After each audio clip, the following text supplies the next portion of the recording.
Hi guys, welcome back. I'm gonna do a car video, truck video.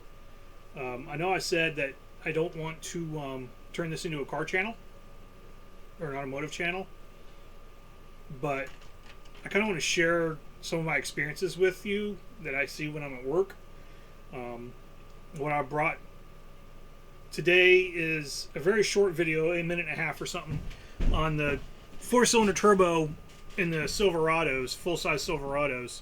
Um, it's a dual overhead cam setup. It's turbocharged. Um, it's a unique setup where the camshafts are actually mounted to the valve cover. So you've got to take the timing chain off, because when you lift the valve cover, the cam's going to come with it. And I got a quick view of the bottom side of the valve cover, which would be the top if it's on the engine, where you can see the big square actuators that actually change the variable profile on the camshafts. And what it is, it's got different sections of lobes that'll slide back and forth on the cams. The intake has 3 profiles, I think, and the exhaust has 2 different profiles. This is for economy and performance. And what happens is all the side preload of the profiles moving back and forth. The rocker arms don't move; they stay in position. But all the side load on the rocker arms is starting to push the roller rockers or the roller bearings out of the roller on the rocker, and allowing that roller bearing to become deformed and damage the camshaft. I'll show it to you in the video. I'm gonna roll it here in a minute, and you'll kind of see what I'm talking about. I'll pick up a roller rocker, and you'll see that you actually see one of the roller bearings fall out of it.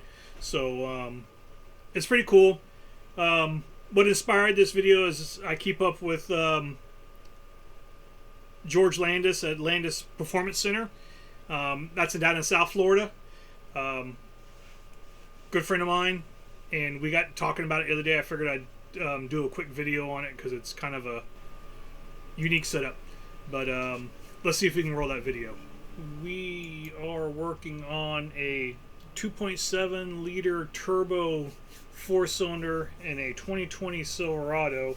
This has the variable profile camshaft in it.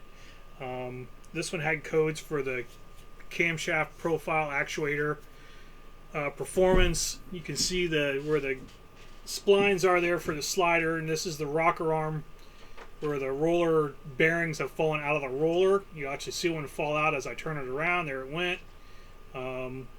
These things are tearing up the rocker arms because they're putting too much side pressure on the rocker arm rollers from the cam shaft sliders. You'll see I'll take the cam out, and I will actually try to slide the profile slider up and down the cam, but it's jammed up on this one, and they've actually stuck where they're in between cams and caused a problem. But you'll see this one doesn't move at all. But this required a new camshaft and all new roller rockers on this motor, and it's not a great design in my opinion.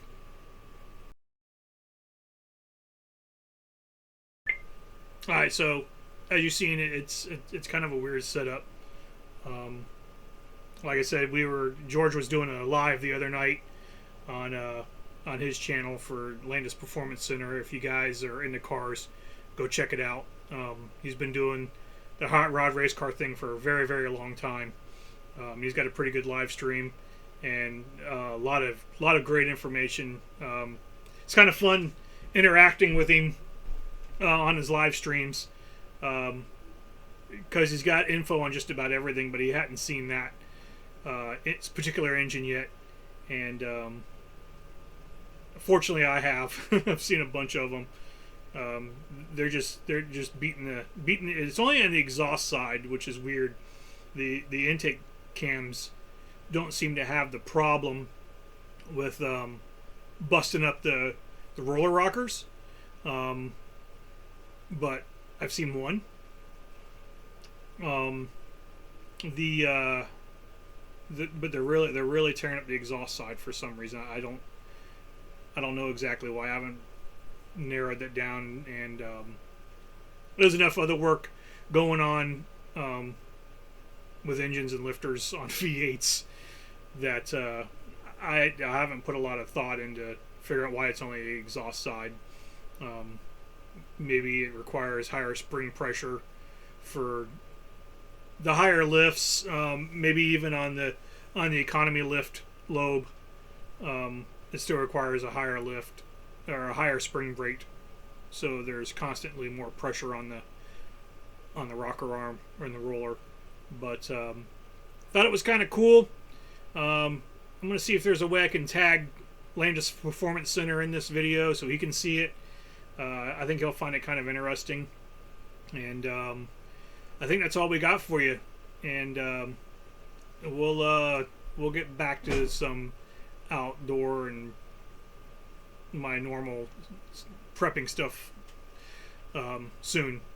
But throw me a thumbs up if you like the information. Subscribe, and we'll talk to you later.